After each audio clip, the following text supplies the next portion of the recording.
Hi, everyone. May peace be on you all, and welcome to another episode of I'm a Muslim and That's Okay. And as always, I'm your host, Shella, and I am back with this season's very first The Whole Muslim.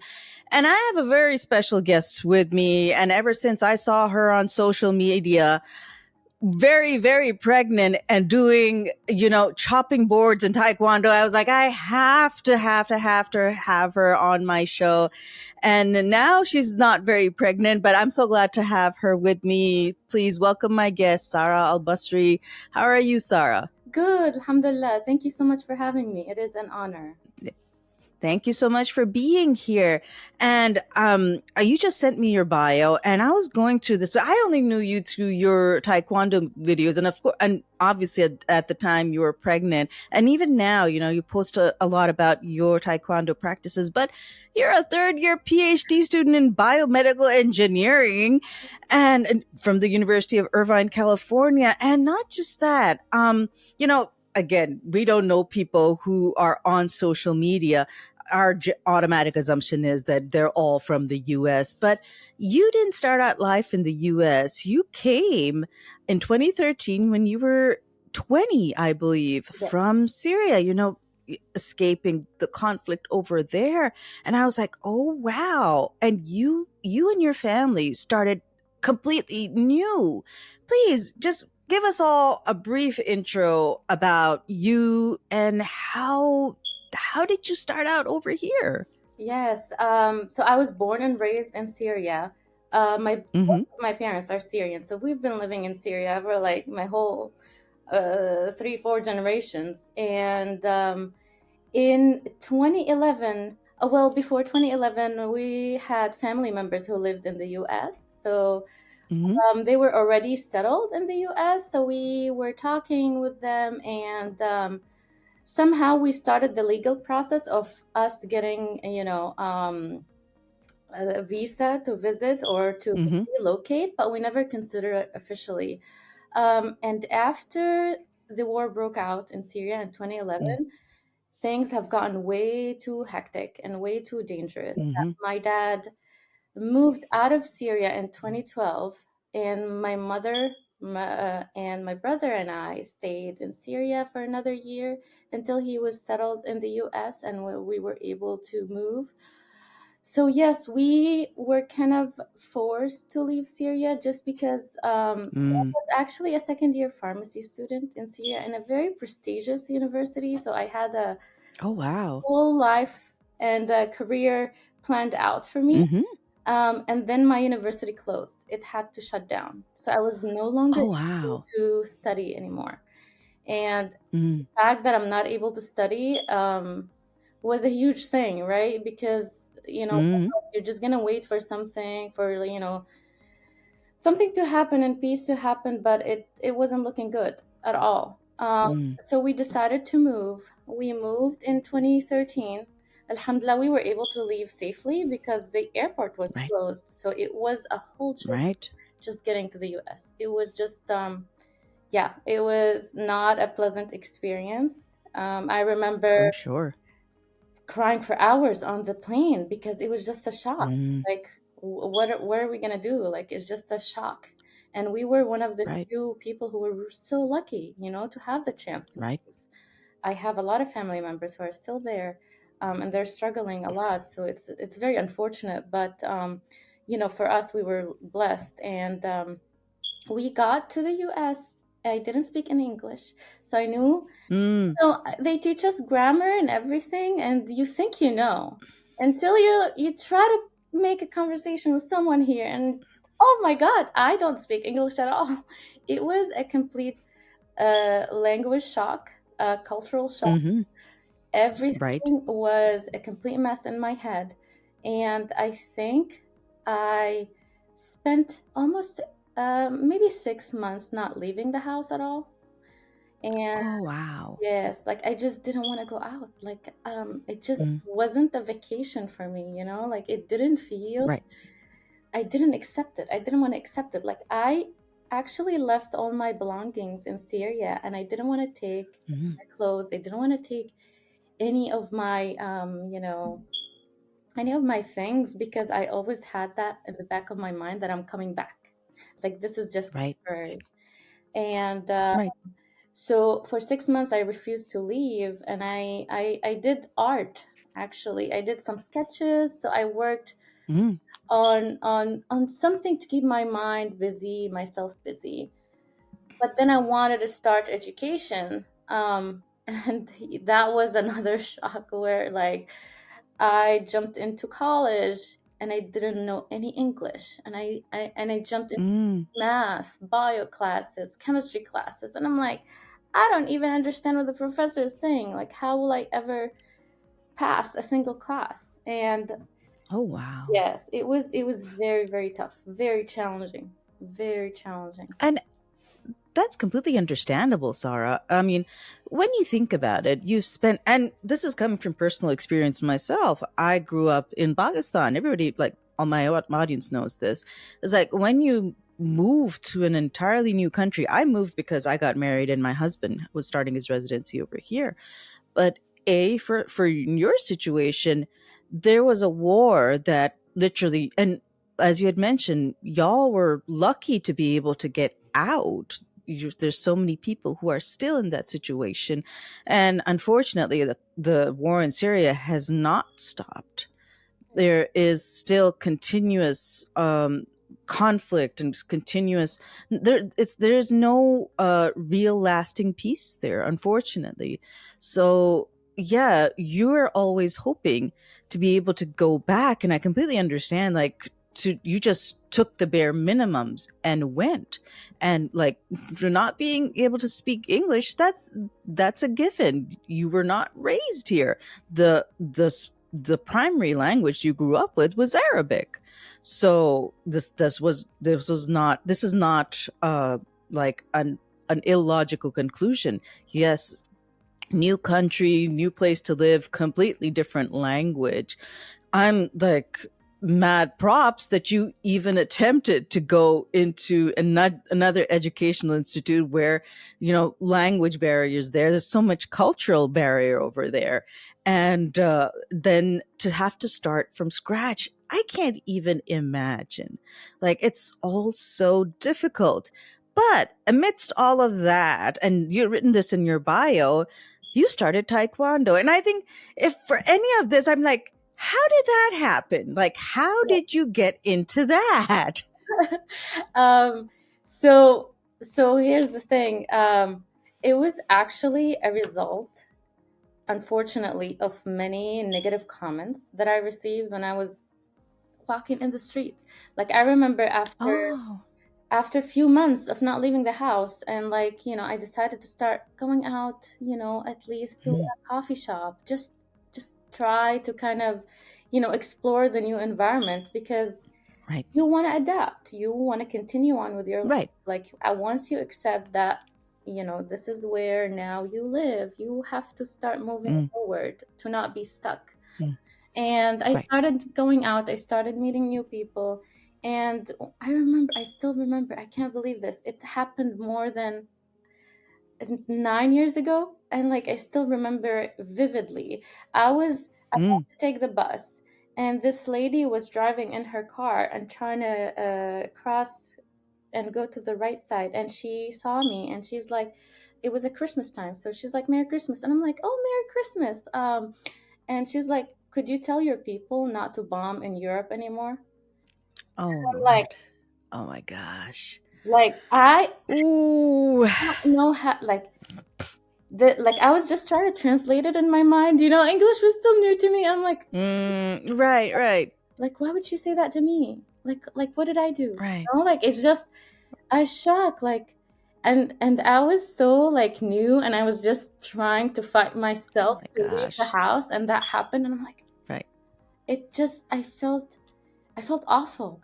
And another few comments happened, and, those looks, and a woman closed Right. the door in my face when I was trying to walk inside the coffee shop.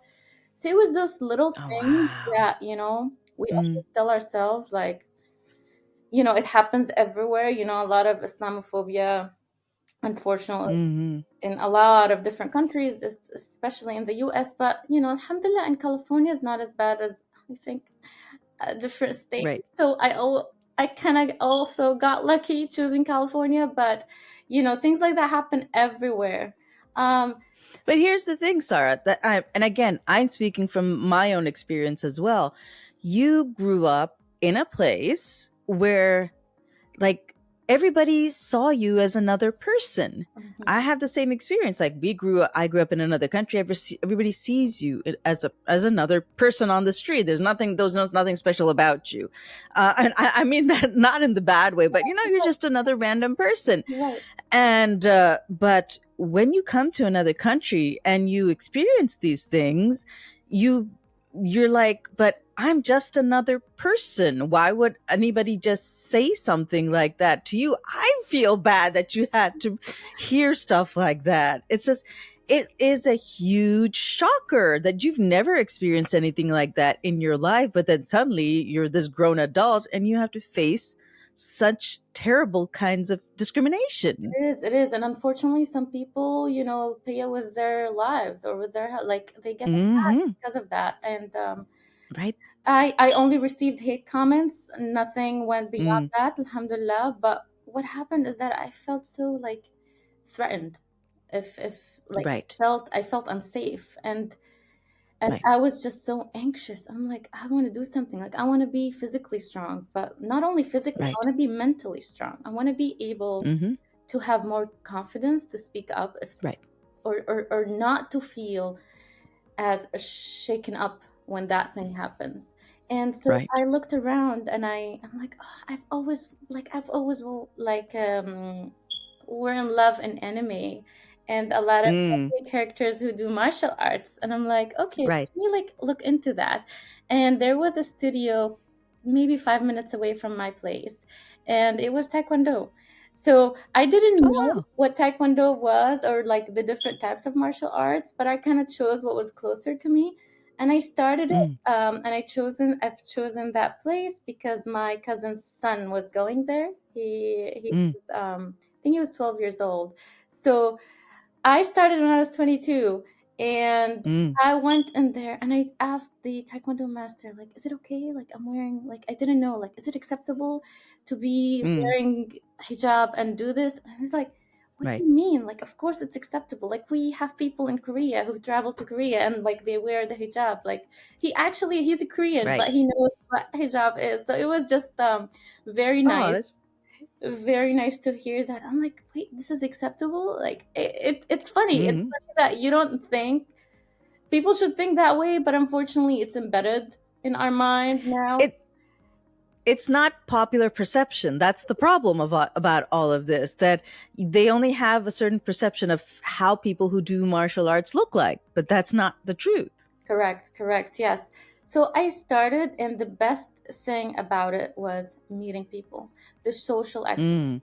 because it got me to speak. It got me confidence. It got me to meet friends that I'm still friends Oh with wow. till this day. Like, there are Hmm. people that I've known for 8 years now, and they're very, very close to me. So it's just an incredible environment to be in. And martial arts classes on it, inherently they're like social activities. So if you don't like Right. to do training it by yourself, it's very nice that you have people train with you. So I found Right. it very fun, and I didn't stop since. So yeah, it's been a very long journey, and it's just Yeah. with It's experience. been close to 10, no, yeah, almost 10 years now for you, I would imagine. I started when I was 22, so now I'm 30. So yeah, 8 years. 8 years. 8 years. Yeah, That's a that's some dedication right there, mashallah. lot. Now, but yeah, here's the thing. So, new country, and you discover taekwondo, martial arts. It's like it opened up a certain gate for you to socialize. Plus, it's a really great way to exercise, to learn a skill that also keeps you safe. But here's the thing, and like I said, popular perception is not of a Muslim hijabi woman doing taekwondo. You must have received some sort of, I guess, pushback for that. So tell us about that. Oh my goodness. If I tell you every single family member, Oh, I wish I can say like my dad didn't do this, but at some point he did. Like they were just no, don't do it. Like they were resistant. Mm. That doesn't make any sense. Like Right. you're a woman, you're a girl, like you're not supposed to do aggressive stuff. Well, Right. not gonna comment on that type of sentence, but also, it's haram. You're not supposed to do this. And I'm like, what's so haram about it? Like that. Hmm. The, so the way I take it, now I don't take the word from people when they say haram Right. to be haram unless it makes sense to me. You know what I mean? Right. So just Right. because you said it's haram, I don't consider it that way. And I just didn't care. I really didn't care Right. about anybody's opinion. And the more I did it, the more I got support from my dad and mom and grandma. Grandma was actually my Oh, that's favorite great. supporter. Yes, yes, she's just so sweet. Yeah. She uses a walker to go outside, so it's really hard for her to go outside. But she used to go to Right. my studio and sit down and just watch me train, and it was Oh, that's so sweet. yes, yes. It's just so precious. I love her so much. But yes, I did. I did. I still do receive a lot of hate comments for me Oh, wow. kicking, and people would just give me the weirdest, most hateful comments ever, and I just don't understand why. Like someone, Oh, I, man. I'm not. I'm not a great martial artist, but like I like to record my evolution in martial Hmm. arts and taekwondo, and Yeah, yeah. I'm not embarrassed of my progress because Mm. I'm proud that I'm doing this regardless, Hmm. if I had the perfect technique or not. But people would pick on me way more than someone Yeah. who's not wearing hijab, and or maybe someone who's not female. You know what I mean? That it's both things, unfortunately. The internet is not the friendliest place for women. But I'm so proud of you for doing this. But tell us, like, okay, so you started doing it in the studio. How did that come into you having a social media presence over there? Because that's how I found you. And again, you were heavily pregnant. I'm sitting there like, man, when I was that pregnant, I couldn't even get up and get a glass of water for myself. Yes.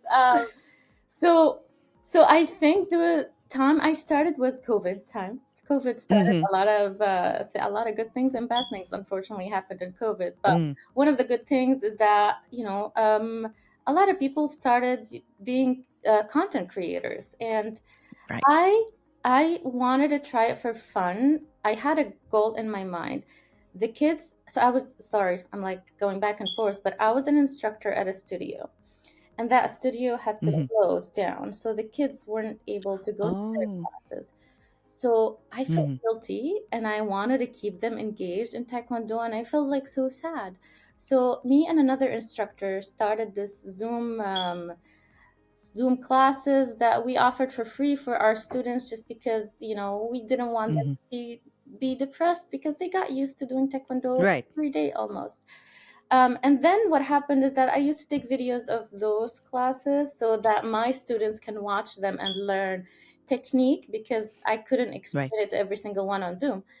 And little by little, I started posting on TikTok, and one of the videos got viral of me breaking the boards actually.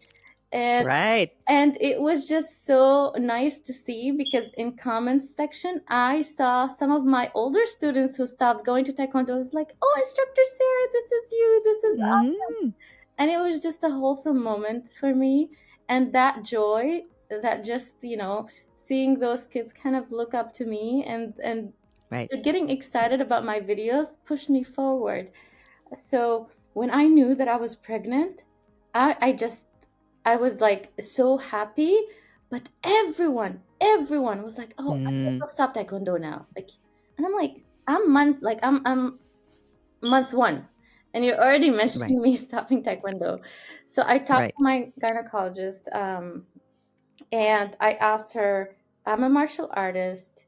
I need you to tell me what is an acceptable workout and everything. I never want to strain my body or my baby, or to Right. put my baby in any danger. So I was actually following up with her the whole time. And that is Right. crucial for people to know, is not Mm. everybody is the same during pregnancy. Sure. And I was lucky enough to be able to train. So I kept going to my studio and I kept taking videos, and everything. And of course, month nine was just was just a very heavy month to even go out of the house.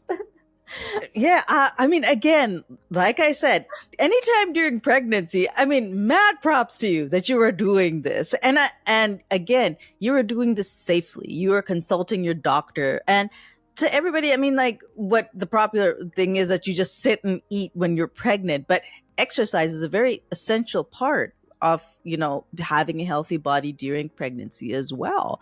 So you were able to do that, and like by ninth month, everybody's done. Okay, that's not you. Everybody's done. It's funny, I got accepted to my PhD program a week after knowing I was pregnant. So it was two Oh wow! big news in like within the same month, and it was like a shock. Right, I started, oh, should I delay my PhD because I'm having a baby? Like, how will I ever do that? Like, this is just right. incredibly hard. So funny enough, by month nine, I actually had to do a boot camp at my university to get trained. Hmm. I know my video shows that I'm sleeping in month nine, which is probably the video that you saw.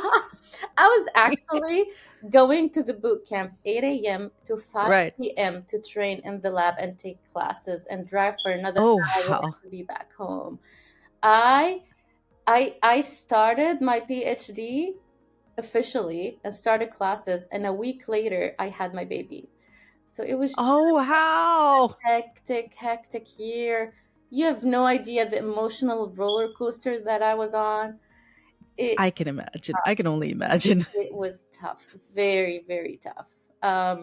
And yeah, every like you mentioned those resistance from people and let's hate comments. Hmm. Every step of the way, I got comments. Every step of the way, Mm. like you're gonna hurt your baby, you're gonna have a miscarriage, you're not a Oh good wow! mother, and just don't talk. Like if you don't have anything positive to say, just stay Right, silent. Like you don't have to say those comments for me. No one's going to be afraid about my baby's health more than me. And I was right, always following up with my doctor, so I'm going to say it again. right, That's the only reason why I kept going, is because my doctor gave me right, the okay to do so. But yes, it was. right, right. I mean, but that's the hard part about this. I mean, you're still on social media, and again, whether you were pregnant or not, it's always the same thing that yes, you amassed a following, but you get your share of this terrible, I don't even want to call it feedback. It's just a lot of trolling that happens just because you're a woman, and plus you're a Muslim woman, that you shouldn't be doing this or you're not doing this right, etc. How does someone deal with that?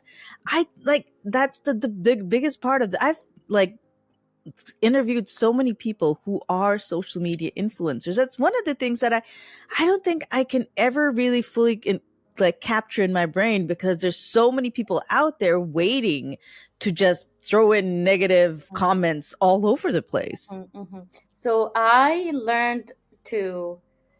It's hard. It's hard not to take those Hmm. comments personally. Mm, But I also tend to post and dump, meaning that I would post a mm. lot of my posts and not look at the comments. I know Ah, I see. I get a lot of good comments, but our Mm, mind is just so negatively wired that we have a negative bias, that we tend to look right, at that one negative comment as opposed to the thousand that are positive, unfortunately. right, That's right. part of our brain. So sometimes I know if I'm in a weak mental state, I wouldn't read the comments. I would just post and leave it there. And Right. sometimes it works, sometimes it doesn't. Sometimes you actually want to Mm, look. And I turn off bullying options. So you have bullying option on TikTok where you mm, can turn it on, and not like it will filter out some comments that the mm. algorithm thinks it's kind of part of bullying. I turn it off, and because I want people to read what is being said about me, because Right. I always want to share this idea is like those comments don't matter. Like people who post it Mm, don't matter. You're like, I'm still gonna post. right. I don't care if you body shame me. I'm a mother. I just gave birth. Like I don't care if Right. you talk about my technique. Like look at that. Some people enjoy my videos, and My Right. daughter enjoys watching my videos, so I'm just gonna keep Yeah. posting, I don't care. I don't care. It took me a long time to be in this spot Mm, because it still affects. But the hardest part wasn't from people online. mm. Unfortunately, it was people in person. Like, I got Oh, wow. those hate comments to my face. And it's just shocking that you'd think, people won't dare to say those things to your face. Like, no, Right. like, I wouldn't. Like, I would never Yeah. unkind to anyone. Like, I just could not imagine myself doing it. Right, right. But a family friend, I remember, I I was, I think, 6 months postpartum or 7 months. Mm. So I had a lot of extra weight, compared to before I got pregnant, of course, Um, Yeah. and it was like 7 months postpartum. Like, it was like, it felt like still my body was just trying to heal, and like I Right, right. wasn't feeling myself. But I got invited to a wedding, and I was so happy. And I got dressed up, and I'm so excited. I'm finally, having that day, that party. I'm gonna enjoy Hmm. myself. Um, um, my daughter's being taken care of, so I just have that, couple of hours to myself. And a girl who's a family friend comes to me, and she's like, "Sarah, you gained so much weight." I'm like, "Okay, thank you for noticing. I know." And she looks at my friend who's sitting next to me, and she's like, "You know what? If I'll end up like her, I never want to have kids." Oh my gosh. That's terrible. I'm like, "You know what? I hope like you get pregnant and everything because it's such a wholesome experience."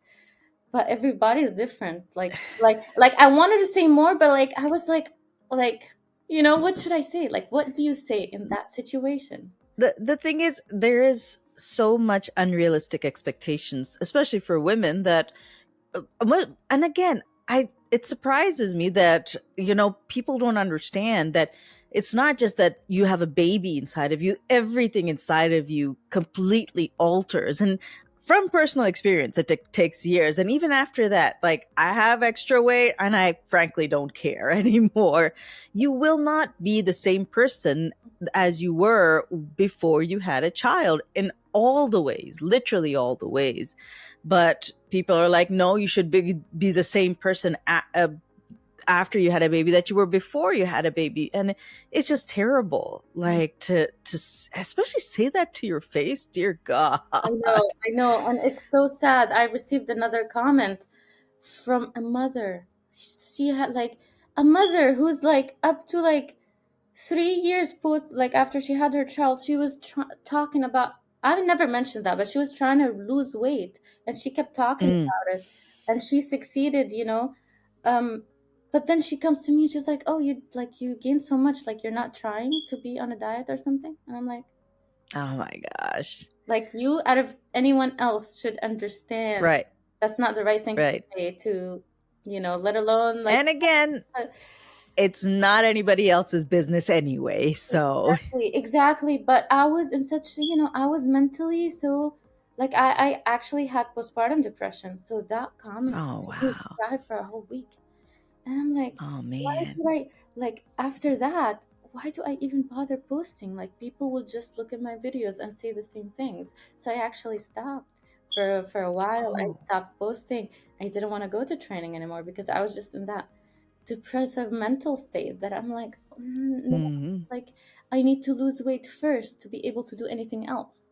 And that was just Right, the right. worst mindset that I could ever be in. And my best friend pulled me out of it. My best friend Mm. is the one who, "Sarah, what are you waiting for? Like, you could wait for Right, years and 5 years and 6 years. And at the end of the day, you're just going to regret not going back to Taekwondo." She's like, "I know right, Taekwondo is part of your life. You should go back." right, And that was right. that was the day where I went next day to my studio, and I came back to training. And I'm like, she's right. She's right. I never want to stop. Mm. I'm not embarrassed about like where I am or anything that I do anymore. Like, this is me. If you like hate so much, just click unfollow. Like, those people who Right. actually said that to my face, they follow me on TikTok, and I'm like, what? Like, okay, obviously you're a fan, but Right, it's just right, right, right. it's I think everyone should have the mindset of don't like filter out those people, because Mm, it's their insecurity is what's speaking. Don't don't right. don't let them insult you. Yeah, so it's tough. No, I mean, I think it's very tough. Yeah. Very, very tough, especially, that's the thing. There's already literally 10,000 expectations of women, unrealistic expectations. And then to have people say stuff like that, I mean, mad props. And like, yeah, there is a period where you do internalize it, but I'm so glad you had somebody that could pull you out of it. So right now you're still doing taekwondo. If I could ask, what belt are you on? Just Oh, for the heck of it. yes, I'm actually a second degree black Mm. belt, Oh meaning wow. that after 5 years of training color belts, I get my first degree black belt, and then 2 years after that, I get a chance to test for my second degree, and that's where I'm at. So 2 years, Oh wow. 2 years after my first, and then you have to wait 3 years of training to move on to your third dan. Ooh, Mm. so yes, my Taekwondo master is asking me if I want to start preparing for a test. I'm like, Mm-hmm. I want to put the meaning behind my belt, like he always tells me. So I think I'll Right. wait on moving on. Like I want to embrace the stage that I'm in. I want to achieve Right. certain goals in my head first, and certain Mm. mental things that I want to be able to do before moving on to the next stage. Mm. Yes. Yeah, but because it's hard. It's a lot of tough training to do this. So how many hours a day do you, and how many days in a week do you do taekwondo? Well, currently, I actually do 3 times a week, almost 3 times, sometimes 2 times a week, but I go from 3 p.m. till 7:30 p.m. Oh So, wow. yes. So That's a lot. it is. So right now I'm going actually through custody battles. So I have 50 Mm. 50 custody over my child. So basically I go to training whenever my child is with her father. So I use that Right. time to train Right. and teach Taekwondo. And it's been very, very helpful, because it is a tough time, to have 50% Oh sure. custody on your child. It's just, yeah, I wouldn't, it's a very, very tough situation. So Taekwondo really helped me deal with this hard time. Yes. I think if you look at it from back then to now, taekwondo has been one of your things that has brought you out of a lot of things that Yeah, were difficult. yeah, So, I my mean, that's the best friend. Yes. yes, that's the thing. I think and I can relate to this as well. We don't realize sometimes the things that are brought to us. For you it was taekwondo, for me it was podcasting, and it sort of helps you in a situation where you're not sure what to do. Ex- And I'm so glad that you have that for yourself back then and even now when things are so difficult for you. It does really, really make a huge difference when you have something that you can put your focus on and really put your energy into during a very tough period. And I think mad props to you that you do it. And I see you posting now, and mashallah, you do so well. So, I mean, I know that you're going to be training forward, but not just yet. Training forward to go up in ranks in taekwondo. And for anybody else, please tell my audience where they can go and see your progress through your martial arts journey. So currently, I am using TikTok and Instagram. You can find me at instructor Sarah. Mm, And I am thinking to start on those YouTube shorts. I had mm. plans to make YouTube videos that are a bit more long and more instructional on details, but I think I'm gonna wait on that a little bit. But any name that I'm gonna be using on any social media platform will be Instructor Sarah. And people will be able to see that on their screen, and I'll have the links to all of those in my show notes. Thank you so much, Sarah, for being here with me and for being my guest. I've been wanting to have you on for such a long time. And thank you to everybody who's listened in and watched us on YouTube. Y'all take care of yourself, and may peace be on you all.